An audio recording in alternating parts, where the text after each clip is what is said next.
Second tallest statue $18 million में बन गया और वर्ल्ड का टॉलेस्ट स्टैचू $180 मिलियन में बन रहा है। 10 गुना का फर्क है यहां पर। CBI versus CBI. सीबीआई के डायरेक्टर आलोक वर्मा और सीबीआई के स्पेशल डायरेक्टर राकेश अस्थाना के बीच में क्या क्राइसिस चल रही है? कांग्रेस के टाइम पे कैसे होते थे न्यूज चैनल्स, आज के टाइम पे कैसे हैं? और बीजेपी की जो पिछली सरकार थी, वाजपेयी जी की जो सरकार थी, उस टाइम पे कैसे होता था न्यूज चैनल्स? नमस्कार, मैं रवीश कुमार। पूरी दुनिया में झूठ एक नई चुनौती बनकर उभरा है। झूठ की दीवार हमारे आसपास रोज बड़ी होती जा रही है और चौड़ी भी। झूठ की इस दीवार को भेदना अब आसान नहीं।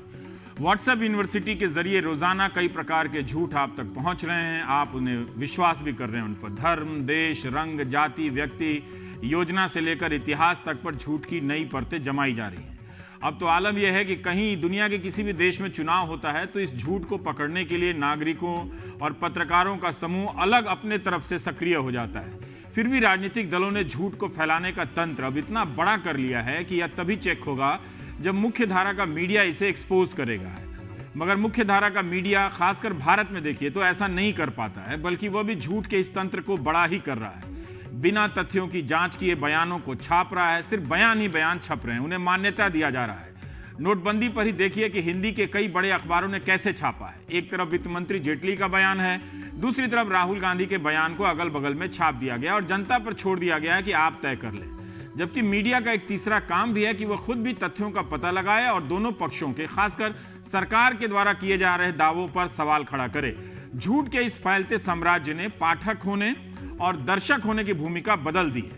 अब आप सिर्फ देखकर या पढ़कर ना तो दर्शक हो सकते हैं ना पाठक हो सकते हैं। दुनिया भर में कई नेता ऐसे उभर कर आए हैं जिनके आगे झूठ होता है, पीछे झूठ होता है, मगर ये इतने ताकतवर हैं कि इनके झूठ को पकड़ना खुद को दांव पर लगाने जैसा है। हमने शुरू में जिनका वीडियो दिखाया और फिर से दिखाएंगे कि आप में से कई लोग उन्हें जानते हैं। ध्रुव राठी इनका नाम है, नौजवान है। यूट्यूब पर ध्रुव राठी ने अपना एक चैनल बनाया है जिसे 9 लाख से ज्यादा लोग फॉलो करते हैं। जिस तरह से अहमदाबाद में बैठकर प्रतीक सिन्हा और उनकी टीम ऑल्ट न्यूज के जरिए झूठ को एक्सपोज करती रहती है, वही काम ध्रुव राठी यूरोप के किसी मुल्क से, किसी जगह से यह काम कर रहे हैं। यह काम मुख्यधारा के मीडिया का है, मगर मीडिया ने, खासकर न्यूज चैनलों ने इसे आसानी से आउटसोर्स कर दिया है। यानी तुम करो, हम ना करें, लोड ना आए हमारे ऊपर। जो काम चैनलों का था वो अब प्रतीक और ध्रुव कर रहे हैं। यानी अब झूठ को पकड़ना है तो निजी रूप से जोखिम उठाइए। अमेरिका में वॉशिंगटन पोस्ट बाकायदा गिनती गिनता है कि राष्ट्रपति ट्रंप ने कितने दिनों में कितने झूठ बोले। 2 नवंबर को वॉशिंगटन पोस्ट ने खबर छापी थी कि राष्ट्रपति ट्रंप ने 649 दिनों के अपने कार्यकाल में 6420 झूठ या भरमाने वाले बयान दिए हैं। इसका औसत यह निकाला गया है कि राष्ट्रपति ट्रंप प्रतिदिन 5 झूठ या भरमाने वाली बात करते हैं। भारत में भी इसी तरह से झूठ की गिनती हो सकती थी, मगर जो गिनेगा उसी के दिन गिनती के रह जाएंगे। भारत में मुख्यधारा की मीडिया का बड़ा हिस्सा भले इस झूठ के साथ हो गया हो, मगर अब भी कुछ पत्रकार हैं, कुछ वेबसाइट हैं, एक आध सवा चैनल भी हैं जो झूठ को पकड़ रहे हैं। तो हम झूठ के खिलाफ अकेले खड़े ध्रुव राठी से बात करेंगे। ध्रुव राठी इन दिनों भारत में हैं, उनका स्वागत करते हैं, लेकिन पहले उनका एक छोटा सा आपको वीडियो दिखाते हैं। दोस्तों, इंडिया की मोस्ट पॉपुलर टूरिस्ट अट्रैक्शन और मोस्ट विजिटेड मॉन्यूमेंट है यहाँ पर ताजमहल। ताजमहल में हर साल 8 मिलियन लोग दुनिया भर से इसे देखने आते हैं, लेकिन सिर्फ और सिर्फ 25 करोड़ रुपए ईयरली रेवेन्यू जनरेशन होता है इन सारे टूरिस्ट से यहाँ पर। अगर हम ब्रॉड सेंस में देखें, अगर स्टैच्यू ऑफ यूनिटी ताजमहल जितना भी पॉपुलर हो जाता है तो सिर्फ और सिर्फ 25 करोड़ रुपए पर ईयर कमा पाएगा। यानी कि 120 ईयर्स इसे लग जाएंगे 3000 करोड़ रुपए की कॉस्ट को ब्रेक इवन करने में। इंस्टीट्यूशन का इंडिपेंडेंस है, आज के दिन उसकी बहुत ही बुरी हालत है। मुझे याद है 2013 में हमारे सुप्रीम कोर्ट ने कहा था कि सीबीआई हमारे देश का एक केज्ड पैरेट है। आज दोस्तों ये हालत आ गई है कि उस पैरेट के पैर भी बांध दिए गए हैं, उसकी जीभ भी काट दी गई है कि वो केज के अंदर रहकर भी कुछ बोल ना पाए आगे। चलिए मिलेंगे हम अगले वीडियो में दोस्तों, धन्यवाद। ध्रुव, आपका स्वागत है। आपकी बात यूट्यूब पे आपका अपना एक चैनल है, फिर भी मैं जानना चाहता हूं कि आप भारत से बाहर पढ़ने ही गए होंगे, नौकरी ही करने गए होंगे, किसी और मकसद से गए होंगे, लेकिन भारतीय मीडिया के स्पेस को लेकर किस तरह से, क्यों आप इतने इंटरेस्टेड हो गए? आप कह सकते हो कि पहले तो बहुत बहुत धन्यवाद इस शो पे लाने के लिए मुझे। जहाँ तक इसकी बात है कि क्यों शुरू किया मैंने ये करना, आप कह सकते हो इसका एक रीज़न था फ्रस्ट्रेशन। कि मैं तंग आ गया था देखकर कि ये क्या होने लग रहा है हमारे देश में। मैंने पहला वीडियो अपना 2016 में बनाया था शुरू में, और उस टाइम पर मतलब इतने झूठ बोले जा रहे थे, इतनी फेक न्यूज़, फोटोशॉप्स और ये सब की जाती थी कि मुझे लगा कि मुझे ही आके बताना पड़ेगा। सोशल मीडिया काफ़ी पॉपुलर था, यूट्यूब पे मुझे वैसी वीडियो बनाना काफ़ी पसंद था काफ़ी टाइम से, तो मैंने यूट्यूब के माध्यम का इस्तेमाल किया और वीडियो बनाने शुरू कर दिए, और उसके बाद से मैं बनाते रहा, लोगों को पसंद आने लगे। और वो जब आप 2016 के साल में परेशान थे, हताश हो रहे थे, तो तथ्यों को ढूंढने के लिए आप भारतीय मीडिया के अखबारों, चैनलों का सहारा लेते होंगे। बिल्कुल। तो क्या आपको उस वक्त या इस वक्त भी तथ्य नहीं मिल रहे थे आपको? नहीं, तथ्य तो थे, बस उनको हाईलाइट नहीं किया जाता था। असल में एक तरफ फैक्ट्स तो अभी भी मौजूद हैं, बस बात यह है कि जो टीवी मीडिया है वो किस तरह से उनको हाईलाइट करता है, किस चीज़ों पे डिस्कशन करता है। अब एक खबर यहाँ पे आती है कि फाइनेंस बिल ने करप्शन को लीगलाइज कर दिया है, और दूसरी तरफ कोई ऐसी फालतू की खबर आ जाती है कि राहुल गांधी ने ये बयान दिया, तो मेन स्ट्रीम मीडिया हमारा उस राहुल गांधी के बयान पे ज़्यादा टाइम लगाएगा और वो करप्शन को लीगलाइज करने वाली बात को इग्नोर कर देगा। जिसमें चंदा देने वाले का नाम जाहिर नहीं किया जाएगा, और फिर उसको बताया जाता है कि ये पारदर्शिता का उदाहरण है। नाम नहीं बताना भी पारदर्शिता है। पर ऐसे बाहर के देशों के भी आप चैनल को अलटते पलटते रहते होंगे, तो कुछ फर्क दिख रहा है, या आपको लग रहा है कि जहां आप रहकर काम करते हैं वहां का भी मीडिया वैसा ही हो गया है और यहां का भी मीडिया वैसा हो गया? बहुत फ़र्क है। जहाँ मैं रहता हूँ वहाँ के मीडिया में और यहाँ के मीडिया में। इंडिया की वर्ल्ड प्रेस फ्रीडम रैंक कितनी 138 पे है आउट ऑफ 180 कंट्रीज। जो भी डेवलप्ड कंट्रीज हैं सब टॉप 20-30 में आने वाली। आप उनका मीडिया चैनल खोल के देख लीजिए, हमारा देख लीजिए, बहुत फ़र्क दिखता है।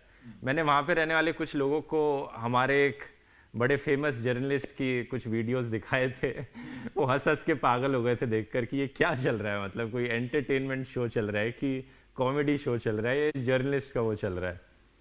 तो बहुत फ़र्क है। आराम से बात करते हैं, एक तो वहाँ पे लोग फैक्ट्स पे बात करते हैं और फालतू की डिबेट्स नहीं चलाते ज़्यादा, जिसमें झगड़े वगड़े होते हैं कि एक रिलीजन के बेसिस पे डिबेट कम ही चलती हैं। बस न्यूज़ को बताने का काम ज़्यादा करते हैं, फैक्ट चेकिंग का काम ज़्यादा करते हैं वहाँ पर, और ये फालतू की चीज़ें कम होती हैं। ये काम करने से पहले और भारत से जाने से पहले आप यहाँ अखबार तो पलटते ही होंगे, चैनलों को देखते ही होंगे। बहुत ज़्यादा आपकी उम्र नहीं है, लेकिन फिर भी मैं जानना चाहता हूँ कि तब क्या आप भारत की मीडिया को बहुत श्रद्धा से देखते थे? नहीं, पहले डेफिनेटली रिस्पेक्ट तो थी मीडिया के लिए, वो धीरे धीरे टाइम टू टाइम कम होती चली गई है।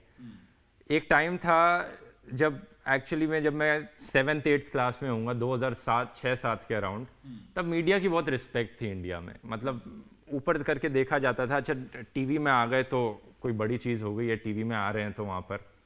लेकिन धीरे धीरे ये चीज़ गिरती चली गई है और आज तो मुझे नहीं लगता कोई शान से बताने वाली बात है कि आप टीवी पे आ रहे हैं। लेकिन कुछ गिने चुने हैं जैसे आपकी तरह, अच्छा लगता है यहाँ पर आकर कि NDTV पे आने का मौका मिल रहा है, आपके साथ शो पर बैठने का मौका मिल रहा है।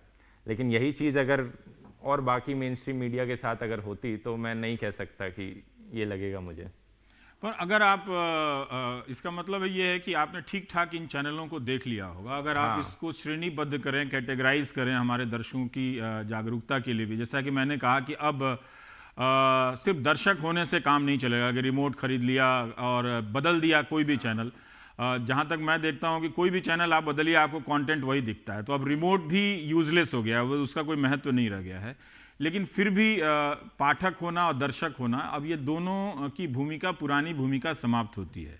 हम लोगों की भी एक भूमिका बदल रही है कि बहुत सारे संदर्भों को लेकर बात करना पड़ता है, तब जाके एक तस्वीर सेकेंडरी और तीसरे प्रकार के सोर्सेज से। लेकिन फिर भी क्या ज़्यादा बुराइयां आपको भारत के टेलीविज़न में आपको नजर आई कि ये नहीं होना चाहिए था? एक आपने दर्शकों की बात करी कि एक चीज़ तो है कि अब वक्त बदल गया है। एक समय होता था कि आपको न्यूज़ देखनी होती थी, आप टीवी खोलकर चैनल ऑन करते थे, जो न्यूज़ दिखा रही है वो आप देख लेते थे।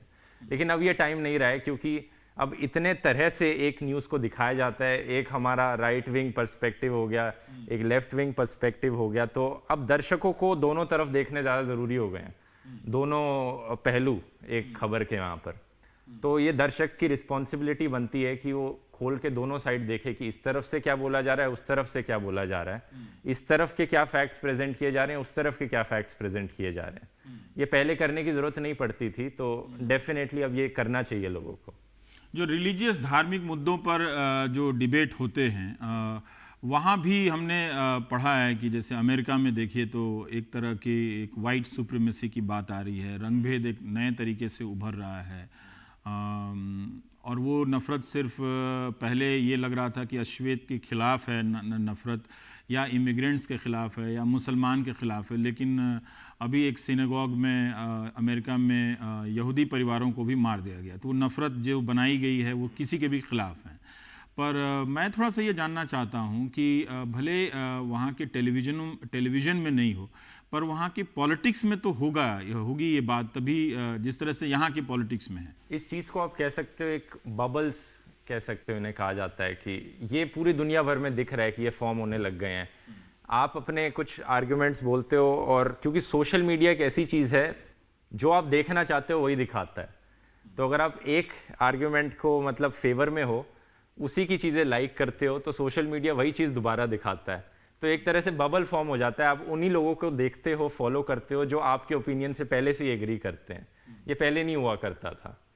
तो ये एक रीज़न है जिसकी वजह से पूरी दुनिया भर में आप देख सकते हो कि एक बहुत सारे ऐसे छोटे छोटे बबल्स क्रिएट हो रहे हैं और लोग पोलराइज और हो रहे हैं। इंडिया में मीडिया उसको और ज़्यादा डिवाइड को फैला रहा है, लेकिन बाहर नॉर्मली ये सोशल मीडिया ये काम कर रहा है। ये फ़र्क है दोनों में यहाँ पर। आपके ही काम के संदर्भ में और प्रतीक सिन्हा के काम के संदर्भ में पूछना चाहूँगा कि शुरू में ऑल्ट न्यूज़ को लेकर मीडिया के कुछ हिस्से में उत्साह था, अभी भी है, लेकिन फिर भी मैं जानना चाहता हूँ कि आप जब मीडिया को आईना दिखाते हैं तो क्या फिर मीडिया की तरफ से आपकी बातों को सपोर्ट मिलता है? ये तो मतलब डिपेंड करता है ना। मीडिया के अगेंस्ट मैं बोलने लग गया तो क्यों सपोर्ट करेगी वो मीडिया। इनफैक्ट वो आवाज़ को दबाने की कोशिश करती हैं। अभी जैसे एक बीइंग ह्यूमन है, उसका चैनल है, वो बहुत ज़्यादा मीडिया की जो हिपोक्रेसी होती है उसको एक्सपोज करता है। वो उन्हीं की क्लिप्स लेकर दिखाता है कि ये देखो इस बंदे ने तब ये बोला था, अब ये बोल रहा है, अब इसका वो बदल गया है, ओपिनियन बदल गया है एकदम से। उसके चैनल को उन्होंने कॉपीराइट स्ट्राइक किया, पूरा बंद करने की पूरी कोशिश करा रखी है उन्होंने। तो वो भी सेंसरशिप की कोशिश तो करी जाती है, मेरे साथ भी करी जाती है। ये एक नई चीज़ हो रही है आपके साथ भी कि जो आप वीडियो इस्तेमाल करके लोगों को दिखाते हैं कि फला एंकर ने ऐसे कहा, गलत कहा, या इस तरह से धार्मिक सांप्रदायिकता को भड़का रहा था, अब आप वो वीडियो इस्तेमाल कर पा रहे हैं या कॉपीराइट के बहाने उसको रोका जा रहा है? नहीं, अब मैंने पर्सनली अवॉइड कर दिया है कि मैं इन न्यूज़ चैनलों की क्लिप इस्तेमाल करूं, क्योंकि वो कॉपीराइट करके वीडियो हटा देंगे फिर, इसलिए मैं अब नहीं कर पाता है। तो फिर अब दूसरा रास्ता क्या बनता है कि अगर मेन स्ट्रीम मीडिया के हजार मंच एक झूठ को फैलाने लगें, सांप्रदायिकता को फैलाने लगें, और कोई दूसरा जो आप जैसे नागरिक के सिटीजन के प्लेटफॉर्म से खड़ा होकर क्वेश्चन कर रहे हैं, आपको उन सब सामग्रियों का इस्तेमाल ना करने दिया जाए, तो फिर क्या ये अभियान समाप्त हो जाएगा?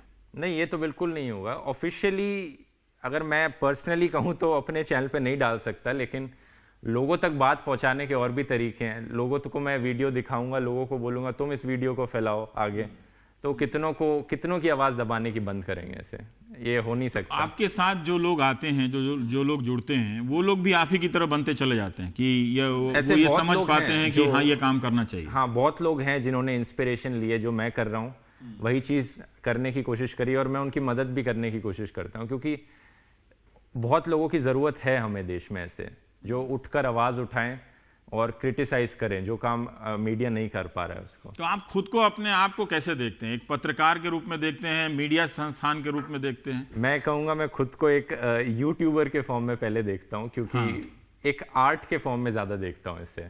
एक आर्टिस्ट समझूंगा मैं अपने आप को कि मुझे वीडियोस बनाने पसंद है। वो अलग बात है कि ये वीडियोस मैं इस फील्ड में बनाता हूँ तो जर्नलिज्म से रिलेटेड हो गए, एक्टिविज्म से रिलेटेड हो गए, लेकिन इतना जर्नलिस्ट नहीं कह सकता मैं अपने आप को। कोई क्वालिफिकेशन नहीं है मेरी जर्नलिस्ट होने की। नहीं, क्वालिफिकेशन क्या होती है? मतलब आप अगर तथ्यों के पीछे जितनी दूर तक चलते चले जाएं, यही क्वालिफिकेशन है। पर एक मीडिया हाउस से जुड़े रहने की बात अलग होती है। जैसे आप अमेरिका में इस वक्त देख रहे हैं कि CNN के एकोस्टा ने राष्ट्रपति से सवाल किया, तो दूसरे संस्थानों के पत्रकार भी उनका सपोर्ट करते हैं। हो सकता है कि इस तरह का आपको समर्थन ना मिलता हो मीडिया हाउस से या जो जर्नलिस्टों के पत्रकारों के संगठन है उनसे आपको उतना सपोर्ट ना सिर्फ मिलता मेरे हो। को ही नहीं, आप ये देख लो कोबरा पोस्ट का इतना बड़ा एक्सपोजर था उनका, उनको कितने लोगों ने सपोर्ट किया यहाँ पर, कितने मीडिया हाउसेज उसके सपोर्ट में निकल के आए, वो भी एक मीडिया हाउस ही है वहां पर, तो कितने जर्नलिस्ट अपने दूसरे जर्नलिस्ट को सपोर्ट करते हैं अगर वो ऐसे कोई काम करता है तो ये भी नहीं देखने को हमारे मिलता। सहयोगी उमा शंकर सिंह का ट्वीट में देख रहा था कि भारत में होता तो शायद बहुत कम लोग इस तरह से सपोर्ट कर पाते, लेकिन फिर भी आप अपने आप को लगता है कि ये काम कर पाएंगे। जैसे हम लोगों से ही कई दर्शक पूछते हैं कि आपको डर नहीं लगता है, तो मैं क्यों डरूंगा किसी से।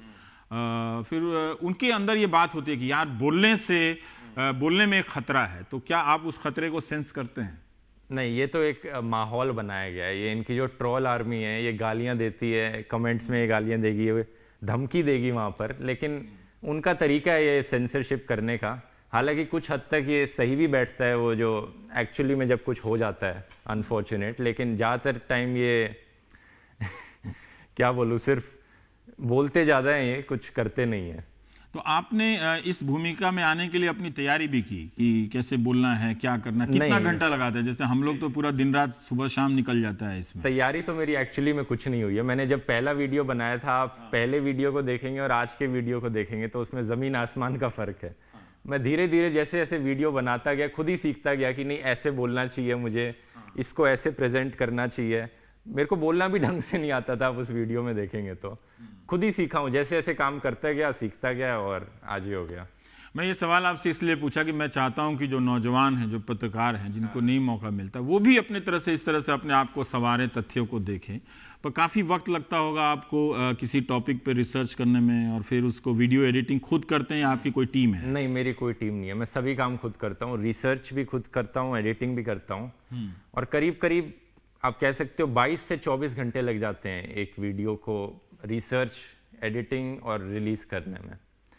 तो 24 घंटे 3 दिन में बांट लो या 2 दिन में बांट लो तो 2-3 दिन का समय लग जाता है आराम से। तो बहुत लोग जानना चाहते हैं कि आप कहाँ रहते हैं, तो मैं कहीं पढ़ रहा था कि आप बताना नहीं चाहते हैं, तो क्या ये उसका हिस्सा है कि महफूज रखने का, प्रोटेक्शन का एक हिस्सा है? बिल्कुल डेफिनेटली है, क्योंकि आप देख ही सकते हो आपके साथ किस तरह की धमकियाँ आती हैं, आपको अभिसार शर्मा को किस तरह की धमकियाँ आती हैं। जो भी सरकार के ऊपर सवाल उठाने की हिम्मत रखता है ये अपनी आर्मी भेज देते हैं उनके पीछे, तो इसलिए मैं इस चीज़ को छुपा कर रखना चाहता हूँ। एक धारा बनी थी कि सरकार की आलोचना नहीं करनी है, हाँ, प्रधानमंत्री की आलोचना नहीं करनी है। आप बाहर के मुल्कों में, हम तो यहाँ ट्रंप का देख रहे हैं उदाहरण, अगर उनका अगर समर्थक मीडिया है तो उतना ही सख्त और पावरफुल मीडिया भी है, लेकिन भारत में इतना बड़ा CNN जैसा या न्यूयॉर्क टाइम या वॉशिंगटन पोस्ट जैसा कोई इस तरह से क्वेश्चन करने वाला बड़ा संस्थान नहीं दिखता है, जबकि कभी कभी खबरें छप जाती हैं वहाँ भी।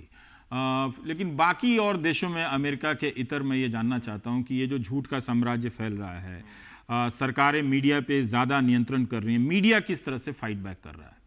मीडिया मुझे लगता है वहाँ पे बहुत चौकन्ना है और एक्चुअली में प्रॉपर मीडिया का काम कर रहा है वो, और इसका एक रीज़न ये भी है कि वहाँ के लोग समझते हैं कि मीडिया का क्या काम है, सरकार का क्या काम है। वो ये नहीं समझते कि मीडिया को वही करना चाहिए जो उनके ओपिनियन में है। यहाँ पर भारत में क्या हो गया है, 2014 के बाद एक तरह से समझ लो कि इतिहास की दिलचस्पी आ गई है लोगों में 2014 के बाद।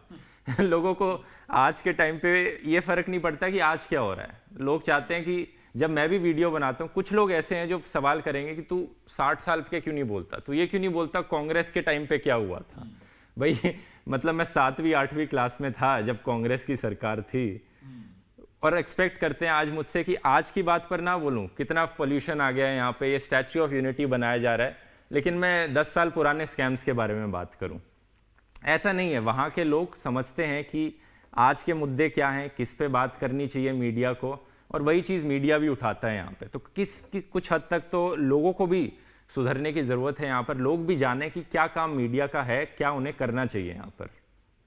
तो उससे पहले तो जो आप देख रहे हैं कि जैसे नोटबंदी का ही 1-2 साल का वक्त गुजरा, 8 नवंबर को, लेकिन ठीक ठीक लोगों को याद है कि कैसे बताया जा रहा था कि नोटबंदी में कोई जीपीएस लगा हुआ है नोट में, 2000 के नोट में, वो अगर कोई जमा करेगा तो इनकम टैक्स को उस जीपीएस से पता चल जाएगा। इस तरह की चीज़ें तो यहाँ अब आम होती जा रही हैं कि उसको आप जैसे प्रधानमंत्री ने ही बोला कि भगत सिंह जब जेल में थे तो कांग्रेस का कोई नेता नहीं मिलने गया, लेकिन आज तक उन्होंने उस पर अपनी सफाई नहीं दी और आज तक कोई बड़ा अखबार मतलब क्वेश्चन नहीं किया बड़ा से, और ख़ासकर हिंदी के अखबार जो हैं उसमें मैं देख रहा हूँ कि अकबर वाले प्रसंग में नहीं छापा गया। कोई हिम्मत ही नहीं रखता। मतलब प्रधानमंत्री इतनी बारी झूठ बोलते हैं कि मैं गिन गिन के थक जाऊंगा। 6000 जैसे ट्रम्प की गिनती हुई है, वैसे कोई आप मीटर नहीं बना सकते कि कैसे। मैं अकेला नहीं बना सकता, अकेला नहीं बना, मैं पूरा दिन लग जाएगा ये काम करने में। पर ये जो आपने एक तरह से एक आप रेगुलेटर हैं, मीडिया को वॉच भी करते हैं फैक्ट रखने के अलावा, आपको लग रहा है कि आप इम्पैक्ट कर पा रहे हैं दर्शकों के बीच में कि? मुझे हाँ, कुछ हद तक मुझे लगता है डेफिनेटली इम्पैक्ट पहुंच रहा है कि लोग मुझे लिखते हैं कि अच्छा मैं पहले ये सोच रखा करता था, लेकिन तुम्हारे वीडियो देखने के बाद मेरी सोच बदल गई है, आपने हमारी आंखें खोली, उसके लिए धन्यवाद। ऐसे बहुत से लोग मुझे लिखते हैं। तो डेफिनेटली इम्पैक्ट तो हो रहा है, धीरे हो रहा है, लेकिन आने वाले टाइम में मुझे लगता है इससे लोगों में बदलाव आएगा।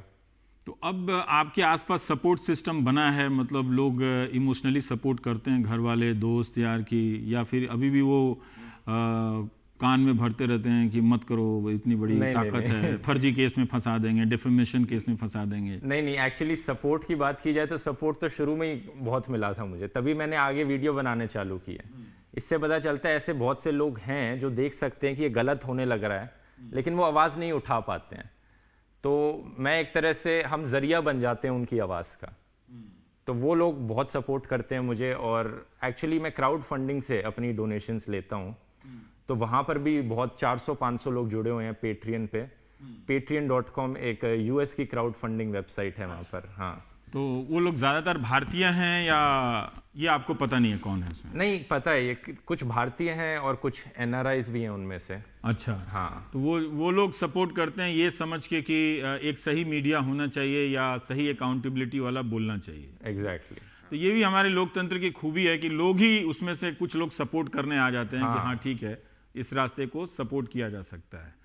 कई बार लोग सोचते हैं कि हम अकेले हैं और हमारे काम का कोई असर नहीं पड़ रहा है, लेकिन फिर भी ध्रुव राठी, मैं थोड़ा सा और जानना चाहता हूं कि इस काम ने आपको बदल दिया, मतलब आप रात भर सो नहीं पाते होंगे, दिन भर सो नहीं पाते होंगे, ऐसा होता होगा, एंग्जाइटी होती होगी कि टीवी पे क्या चल रहा है? इतना नहीं है, मैं क्योंकि बाहर रहता हूं तो जब मैं चाहूं इसे थोड़ा सेपरेट कर सकता हूं इससे। हाँ, थोड़ा डिस्कनेक्ट हो सकता हूं। आपके और वीडियो में देख रहा था कि आप ये भी बता रहे हैं कि कैसे बोला जाए, नौकरी अगर देने जाएं तो उसमें इंटरव्यू का बहुत रोल होता है। तो आई कांटेक्ट, एक वीडियो मैंने आपका देखा कि आई कांटेक्ट कैसा है, तो ये कोचिंग भी आप करते हैं साथ साथ? मतलब मैं एक तरह से एजुकेट भी करना चाहता हूँ लोगों को कि एक तो वो हो गया कि बॉडी लैंग्वेज किस तरह से काम करती है, एक नॉर्मल इशू वो भी हो गए जो चीज़ें स्कूल में पढ़ाई नहीं जाती कि म्यूचुअल फंड्स कैसे होते हैं, स्टॉक मार्केट कैसे काम करता है, बिजनेस स्टार्ट करना है तो आपको क्या करना चाहिए उन चीज़ों में, और क्रिटिकल थिंकिंग क्या होती है, उसको कैसे आपको सोच रखनी चाहिए अपनी चीज़ों के बारे में। इन चीज़ों पे भी मैं वीडियोस बनाता हूँ। मैं जानना चाहता हूँ कि आपने जब आप इस दिशा में आए तो क्या आपकी दिलचस्पी हुई कि टेक्नोलॉजी लोकतंत्र को कैसे बदल रहा है, दुनिया में किस तरह से डेमोक्रेसी को लेकर बात हो रही है, उसे और ज़्यादा पढ़ने की? डेफिनेटली, मतलब ये एक सोशल मीडिया बहुत ही अच्छा माध्यम है लोगों तक कुछ भी बात पहुंचाने का। तो मैंने इसे देखा कि इसको एक्चुअली में यूज़ किया जा सकता है लोगों को एजुकेट करने के लिए। जैसे आपने कहा कि क्या एक इंसान का महत्व है डेमोक्रेसी में, तो मुझे लगता है मैं इसको यूज़ करूंगा लोगों को बताने के लिए कि तुम्हें किस तरह से क्या देखना चाहिए वोट करने से पहले। जैसे कहाँ पर तुम जाके देख सकते हो कि किस एमएलए एमपी पे कितने क्रिमिनल केसेस लगे हुए हैं, क्या देख सकते हो उनके बारे में कि तुम वोट करने जाओ तो तुम्हें पता हो कि मैं इस इंसान को वोट कर रहा हूँ, इसी को ही करना चाहिए मुझे। ये सब चीज़ें। बहुत बहुत शुक्रिया ध्रुव। तो आपने ध्रुव राठी से मुलाकात की, यूट्यूब पे इनको देखा भी होगा। इनके लिए एक नए शब्द का इस्तेमाल होता है, जैसे हम लोगों को एंकर कहा जाता है, ध्रुव को यूट्यूबर कहा जाता है। तो ये एक नया शब्द उन्होंने अपने लिए बनाया कि यूट्यूब पर अपना वो एक हस्तक्षेप कर रहे हैं मीडिया के स्पेस में, खुद मीडिया बन गए, जो काम मीडिया का होना चाहिए था। लेकिन मीडिया ने अपने साहसों को आउटसोर्स कर दिया है। ब्रेक के बाद हम चुनाव की बात करेंगे, लेकिन फिर से आपको याद दिला दें कि 5 राज्यों में चुनाव हो रहे हैं। आप जब भी हिंदी के अखबार पढ़ें, आप